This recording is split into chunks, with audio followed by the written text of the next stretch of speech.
आज आप सबका हार्दिक स्वागत करते हैं प्रणति आईएएस में। आज का जो विषय वस्तु है वह है उस विति वंश के हर्षवर्धन के व्यक्तित्व, कृतित्व और वक्तृत्व और उनके सांस्कृतिक, सामाजिक, आर्थिक योगदान, उस पर विशेष चर्चाएं आज हम करेंगे। मैं YouTube के द्वारा पूछे गए प्रश्नों का मैं जवाब पहला दे देना चाहता हूं। उसमें एक यूजर के द्वारा पूछा गया है कि हिंदू, बुद्ध और जैन तीनों का जो सांस्कृतिक समावेश है वह कौन सा जगह है जो तीनों संस्कृति का समावेश एक जगह पाया गया है और वह किस गुफा में पाया गया। तो अजंता इसका बेस्ट एग्जाम्पल होगा, जहाँ हिंदू, जहाँ बौद्ध और जहाँ जैन संस्कृति का केंद्र है और तीनों का मिला जुला स्वरूप है।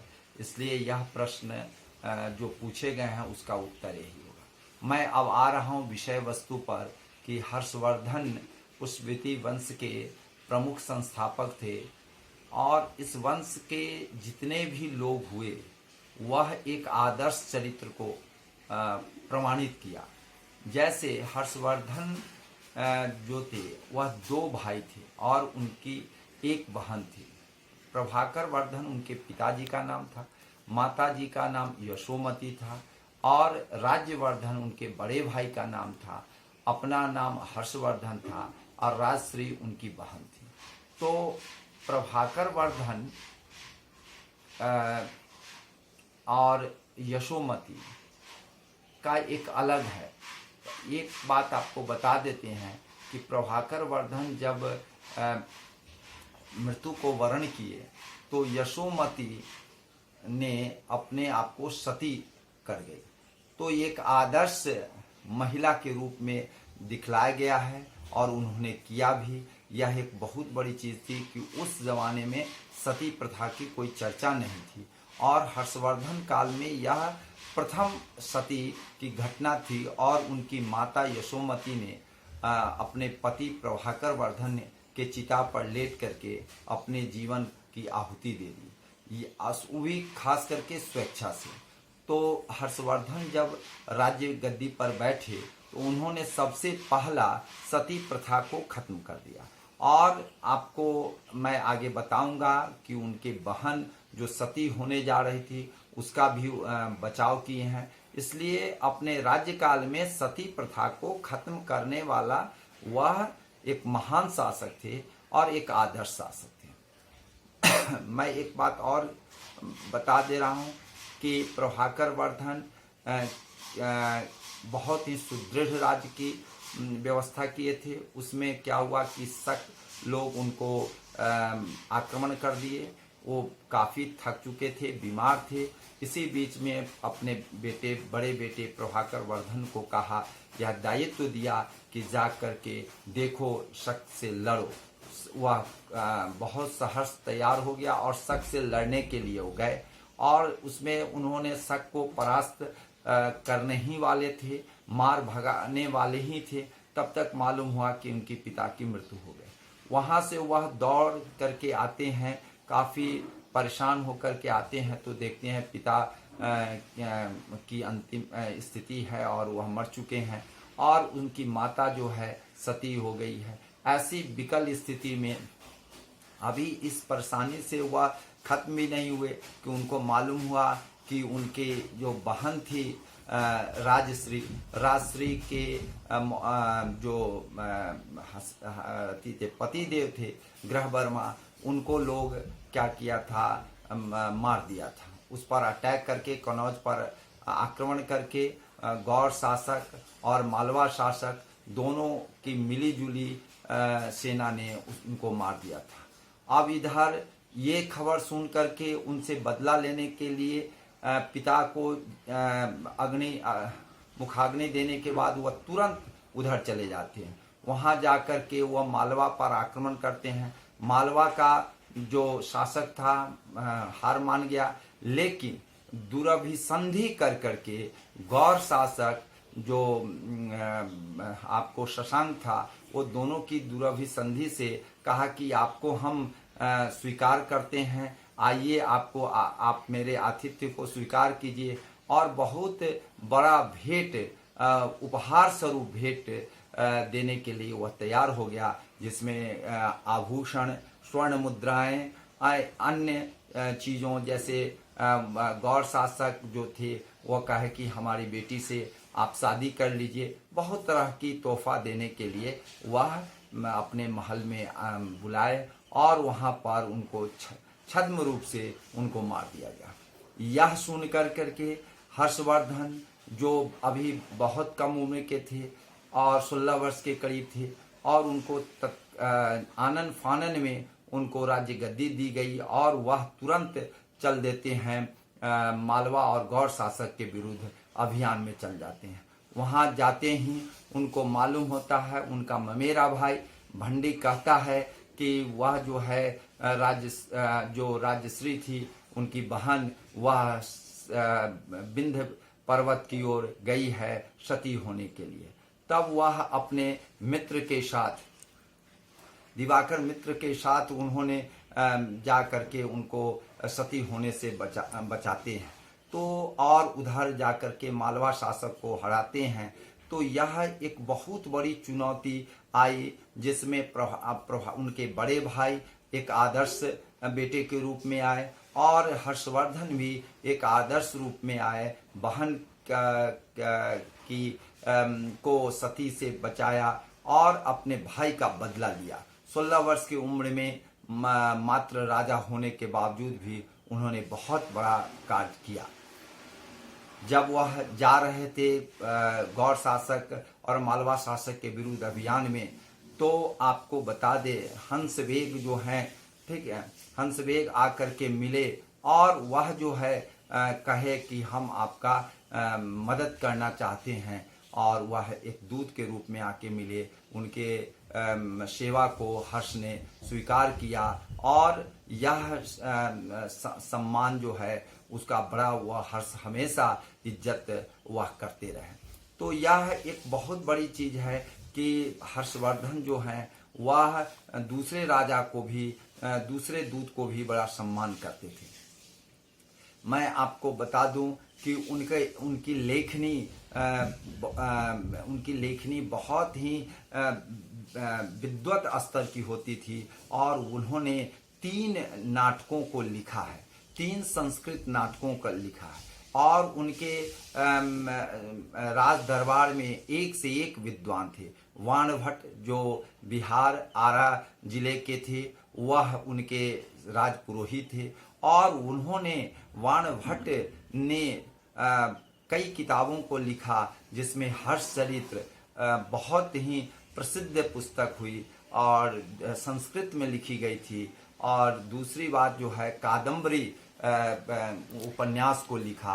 कादम्बरी विश्व की प्रथम उपन्यास के रूप में जाना जाता है और यह जो है गुणाढ़ जो सातवाहन शासक हाल के दरबार में रहते थे, गुणाढ़ की जो पुस्तक थी बृहद कथा, उसी पर यह उपजीवी के रूप में उसी पर आधारित यह थी, क्योंकि गुणाढ़ की अधिकतर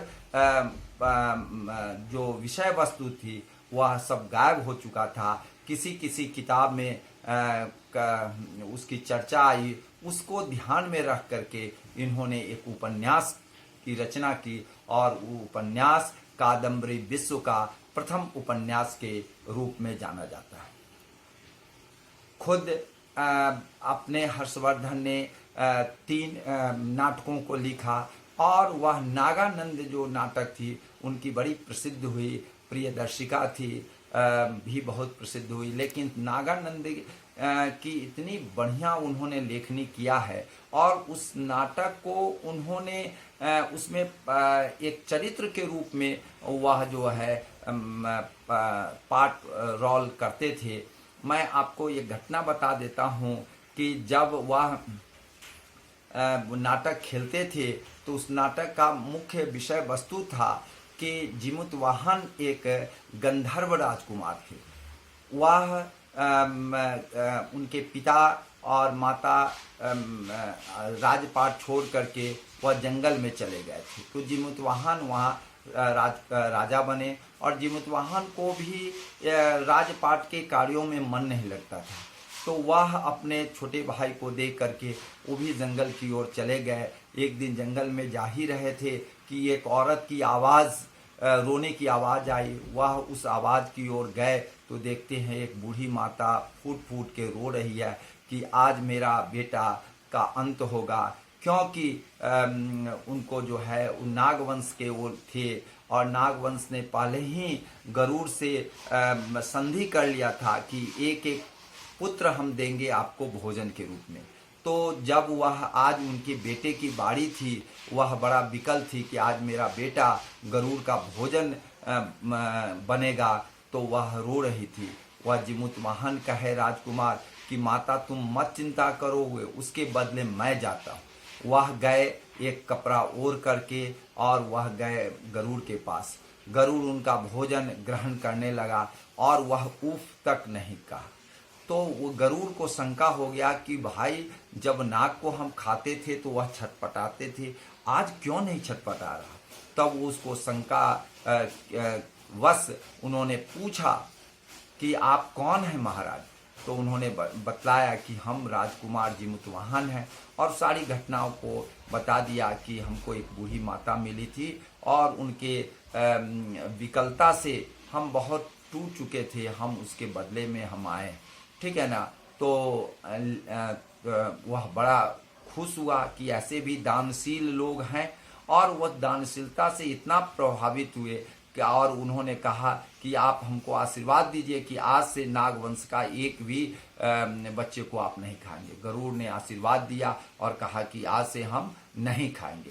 ऐसी स्थिति में वह क्या हुआ, जा कर के नागवंश सबको बतलाए तो बड़ा खुश हुआ। मैं ये कहना चाहता हूँ कि खुद हर्षवर्धन वह जिमुतवाहन के रोल में नाटक में आते थे और उन पर जो गरुड़ का आक्रमण होता था और लहूलुहान हो जाते थे, इतने लहूलुहान हो जाते थे कि ह्वेनसांग उस नाटक को देखते थे। ह्वेनसांग बैठे हुए रहते थे और वह खड़ा हो जाते हैं, क्योंकि उसमें उनका जो दंश है, उसमें जो उनकी पीड़ा का वो अभिव्यक्ति करते थे और वह उठ करके वह खड़ा हो जाते थे और सारे लोग खड़ा हो जाते थे। एक राजा को लहूलुहान देख करके उसके भीतरी जो अंतर्वेदना है उसको देख करके बहुत परेशान हो जाते थे।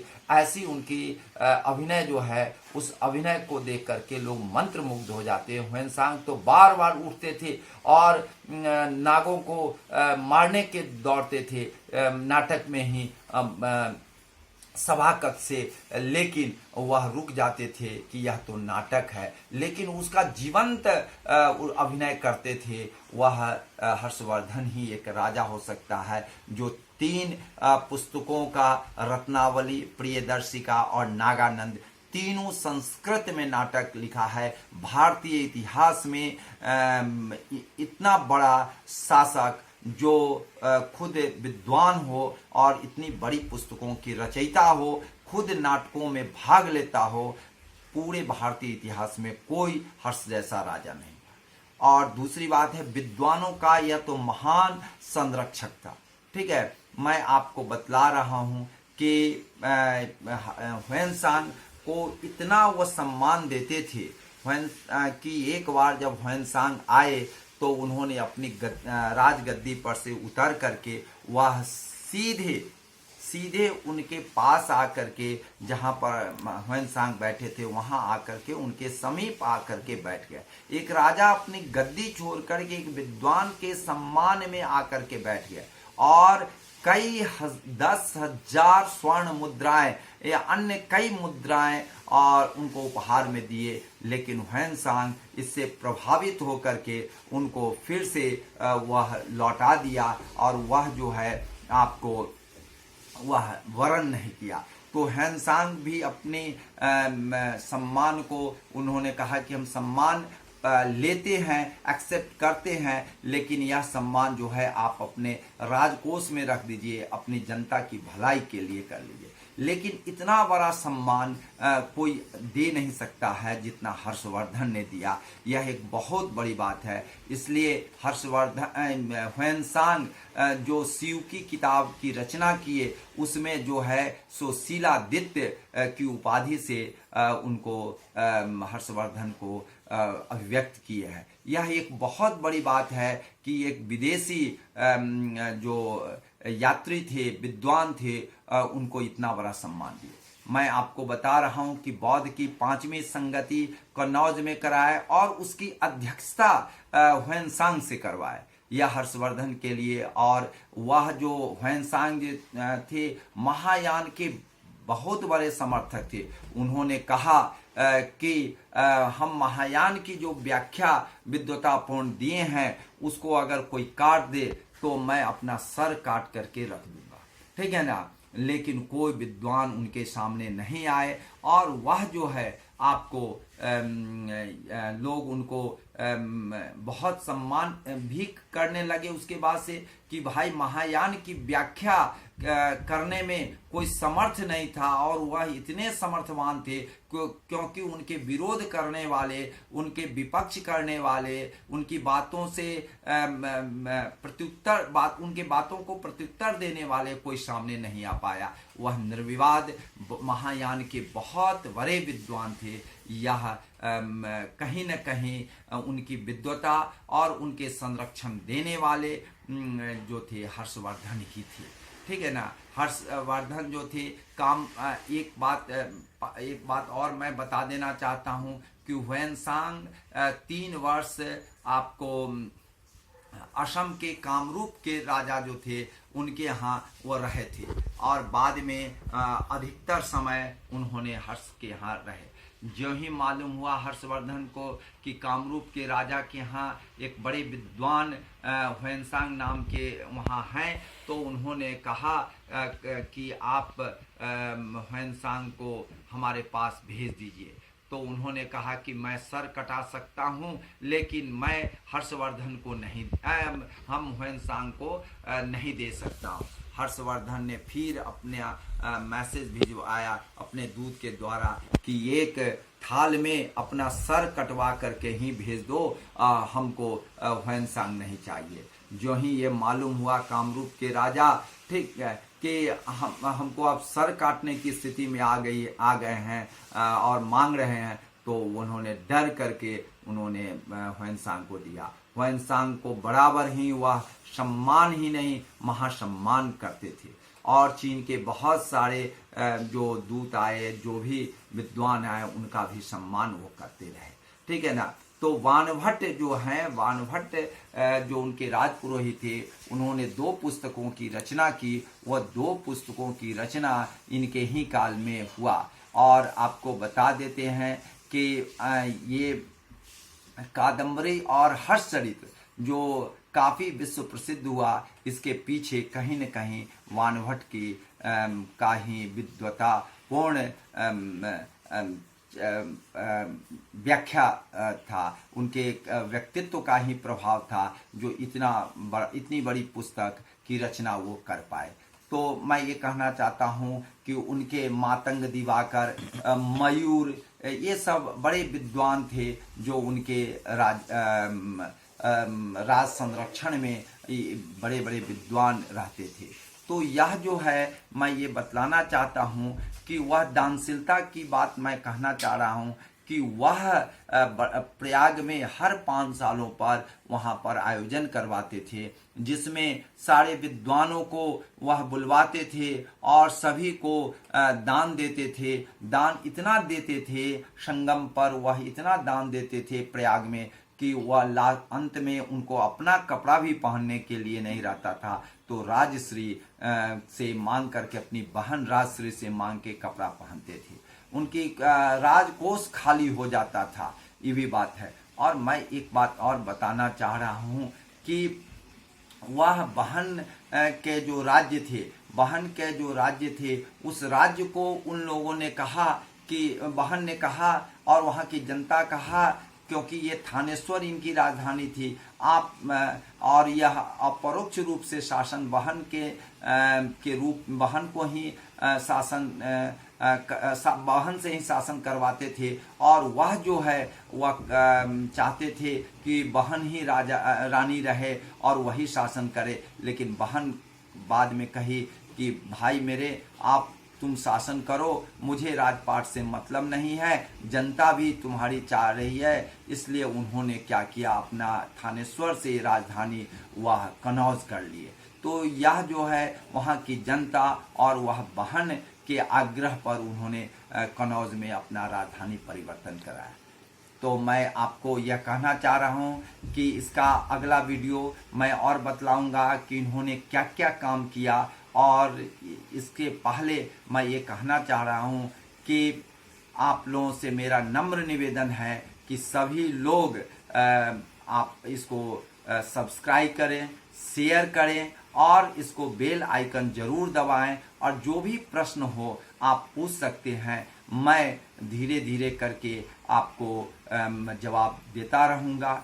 दूसरी बात है ये है कि टेलीग्राम के द्वारा मैं आपको जोड़ना चाहता हूं, जिसमें करंट पर चर्चाएं हैं। दूसरी बात यह है कि हम लोग प्रश्नों को भी वीडियो बना के डाल रहे हैं, हर एक चैप्टर वाइज हम दे रहे हैं। दूसरी बात है कि आपको डिस्क्रिप्शन बॉक्स में नोट्स भी प्रोवाइड कर रहे हैं। अब वैकेंसी बिहार में बहुत आने वाली है। कोरोना के कहर के बाद देश में बहुत सारी वैकेंसी आने वाली है, और जिसमें आप लोगों का यह बहुत ही उपयोगी सिद्ध होगा।